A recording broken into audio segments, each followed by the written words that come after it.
Well, welcome viewers, I'm Dr. J.W. Ayub, theologist since 1994, Central Coast, New South Wales, Australia.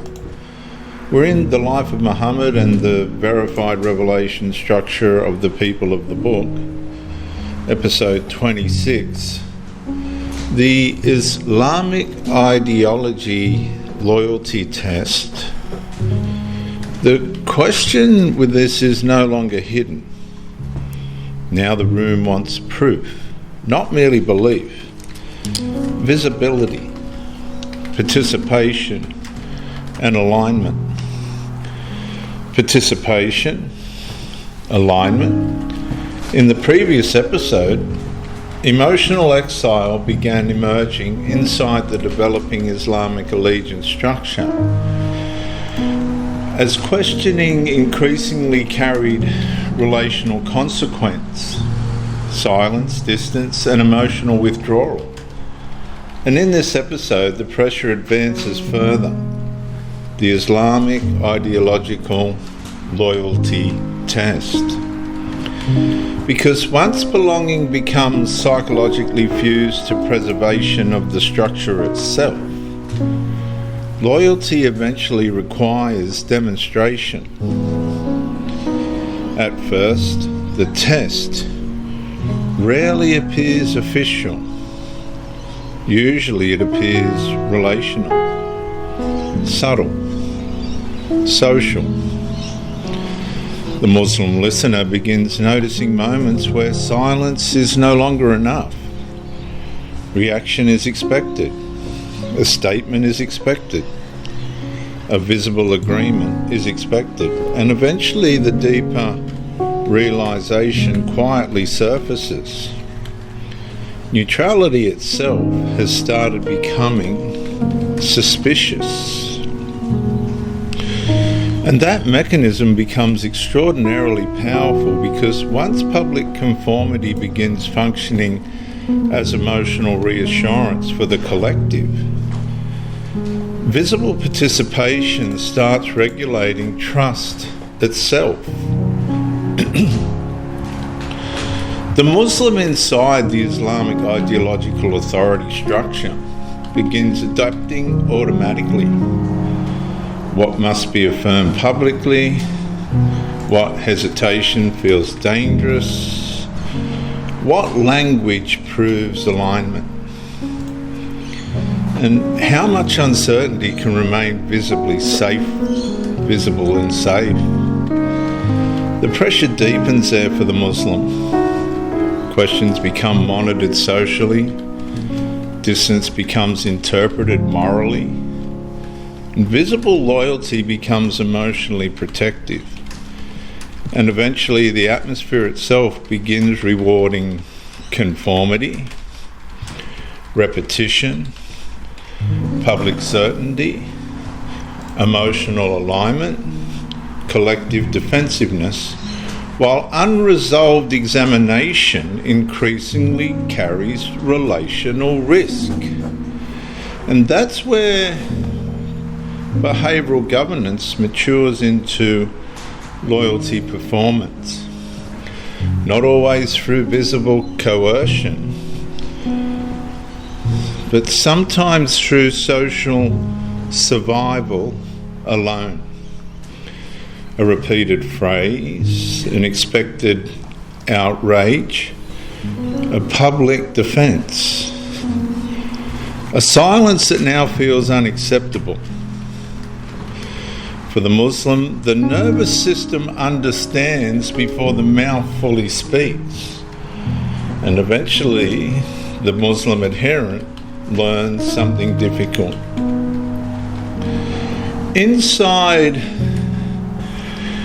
Islamic ideological emotional regulated obedience systems, visible allegiance often stabilizes relationships faster than truth stabilizes conscience. The Qur'anic submission structure repeatedly reinforces obedience and visible alignment, surrounding the messenger and the collective saying in Quran 59, in Quran chapter 4, verse 59, O you who believed,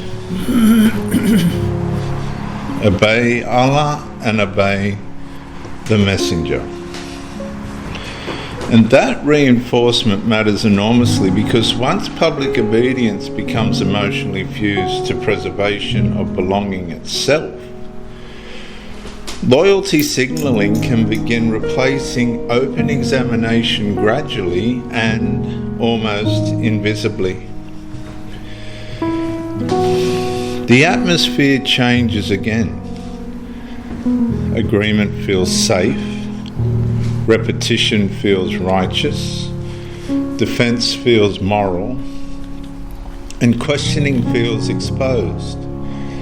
And the one who tied to the Islamic allegiance structure begins sensing a growing pressure, a growing pressure the collective rarely names honestly. Belonging now requires visible proof. And that's not merely faith, that is identity. Preservation psychologically operating through behavioural reinforcement. And the prophetic moral witness carried among the people of the book applies a radically different pressure. Trust must remain accountable, and truth must remain accountable to verification. Conscience must not be surrendered to collective preservation. And spiritual authority must withstand examination without requiring performative allegiance to regulate belonging. 1 Thessalonians 5:22 in the writings of the people of the book, test everything and hold fast what is good. And that distinction matters enormously now, because verified revelation survives scrutiny without requiring visible loyalty rituals and atmosphere-managed conformity, emotional signalling or fear-conditioned participation to preserve allegiance. Yet, beneath the visible alignment, the unresolved question still remains standing for the Muslim.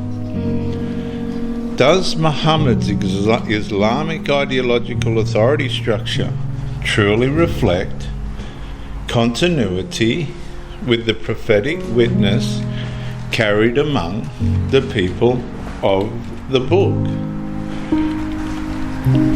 Or has loyalty performance progressively become another mechanism protecting the expanding submission-based structure from unresolved examination?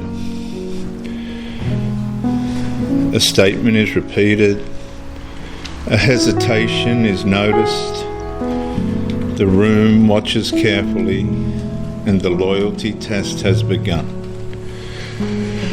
I'm Dr. J.W. Ayub, theologist since 1994 on the Central Coast, New South Wales, hosting you. In the next episode, we will move into Islamic ideologically, the fear of being seen.